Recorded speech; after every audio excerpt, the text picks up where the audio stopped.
Assalamu alaikum wa rahmatullahi wa barakatuh. Welcome back to the series on the rules of recitation and Tajweed. Inshallah ta'ala we'll explain the prolongations with their categories and types. First, we must familiarize ourselves with the letter of prolongation, al-mad, which there are three. The alif before a fatha letter, the waw before a dhamma letter, and the ya before a kasra letter. We notice here that these three harakat, they correspond with the letter of prolongation. And the letters of prolongation are gathered in a phrase, نوحيها.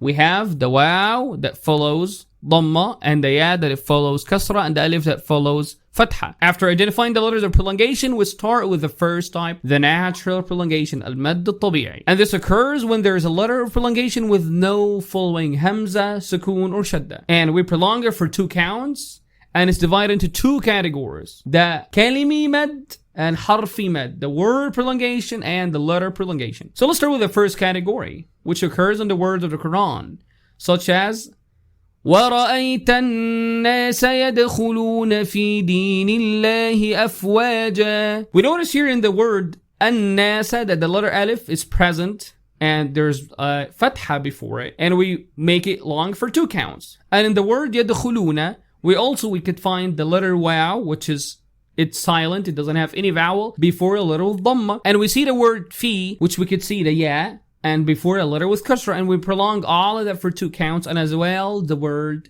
deen. So there's also ya, before kasra we prolong it for 2 counts. And also in the name of Allah subhanahu wa ta'ala, the letter alif, there's before it fatha, and the word afwaja, there's alif mad before a letter with fatha, and we prolong all that for 2 counts.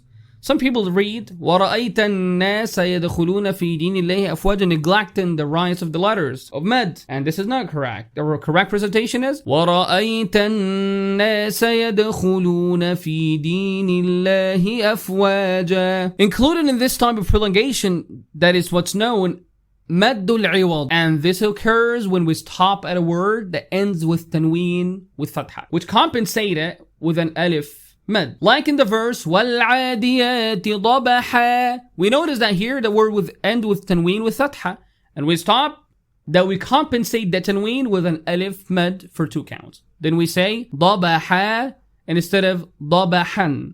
And this is only in the case of stopping, but in connect the tanween remains the same.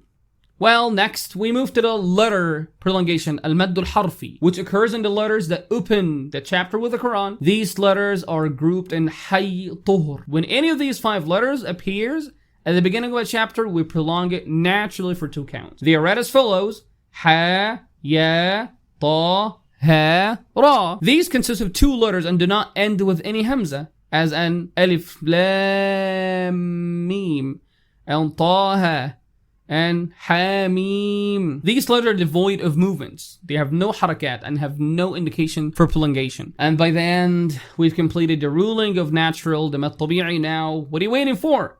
Go back to the Mus'haf and apply what you learned today, and I thank you so much. Have a great day. Wassalamu alaikum wa rahmatullahi wa barakatuh.